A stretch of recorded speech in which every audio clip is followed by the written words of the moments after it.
పేరు సాషా. నేను బిగినర్ స్టూడెంట్ని. నేను ఈరోజు మీకు ఒక స్టోరీ చెప్తాను. మీకు ఫ్రెండ్స్ ఉన్నారా? ఉన్నారు. ఒకసారి ఫ్రెండ్స్ ఉన్న వాళ్ళు చేయలేపండి.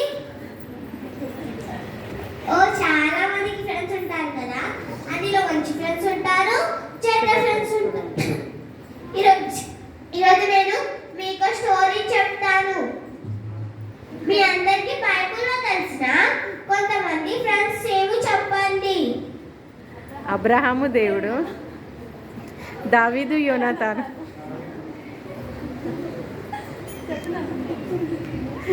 కరెక్ట్. నేను ఈరోజు మీకు స్టోరీ చెప్తాను. దావీదుకి ఒక మంచి ఫ్రెండ్ ఉన్నాడు. అతని పేరు యోనాతాను. యోనాతాను సౌలు ఒక కుమారుడు. యోనాతానుకు దావీదు అంటే చాలా ఇష్టం, చాలా ప్రేమ కూడా.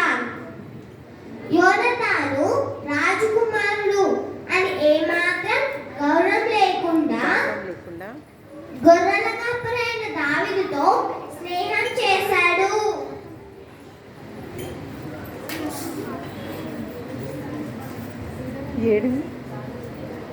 దావీదు దేవుని యందు భయభక్తులు మరియు మంచి జ్ఞానం ఉన్నందున యోనాతాను దావీదుతో స్నేహం చేశాడు. యోనాతాను తండ్రి అయిన సౌలుకి కూడా దావీదు సాంగ్స్ అన్నా చాలా ఇష్టం. ఆ ఊరి ప్రజలకి దావీదు ఇష్టపడడం వల్ల సౌలు రాజుకి ఏమాత్రం నచ్చలేదు. అందుకు దావీదుని చంపే అంత కసి పెంచుకున్నాడు. ఆ విషయం తెలిసిన దావీదు యోనాతాను తన తండ్రి ఎందుకు ఇలా చేస్తున్నాడో అడిగి తెలుసుకుంటా మరియు చంపనీయకుండా అడ్డుకుంటా అని ధైర్యం చెప్తాడు. మరియు ఒక ఒప్పందం చేసుకుంటారు. యోనాతాను తన తండ్రిని అడగ తెలుసుకొని మరలా దావీదు దగ్గరికి వచ్చి, దావీదు మా నాన్నతో నీకు ఒక అపాయం ఉంది, నువ్వు ఇక్కడి నుండి వెళ్ళిపో, మన స్నేహం ఇలాగే ఉండాలని చాలా దావీదు యోనాతాను చాలా బాధపడతాడు. మరియు దావీదు అక్కడి నుండి వెళ్ళిపోతాడు. కొన్ని రోజుల తర్వాత యోనాతాను సౌలు ఒక యుద్ధంలో చనిపోతాడు. ఆ విషయం తెలిసిన దావీదు చాలా బాధపడతాడు.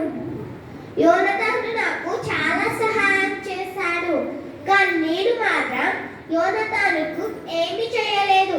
యోనాతానుకు ఒక కుమారుడు ఉన్నాడు. ఆ విషయం తెలిసి ఆ కుమారుడిని వెతికి పట్టుకొని, ఆ కుమారుడు నడవలేడు, కుంటివాడు. దావీదుకు యోనాతానుపై ఉన్న ప్రేమ ఆ కుమారుడిపై చూపించి మంచిగా పెంచుతాడు. చూశారు కదా దావీదు యోనాతాను స్నేహం ఎంత మంచిగా ఉందో. మీకు ఈ స్టోరీ నచ్చినట్లయితే ఒకసారి నా కోసం లేచి నిల్చోండి.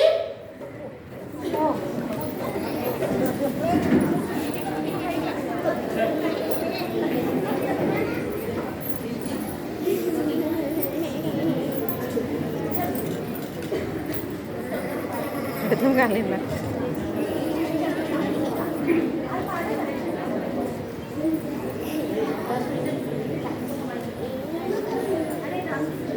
అక్కడ జీరు పెట్టాము.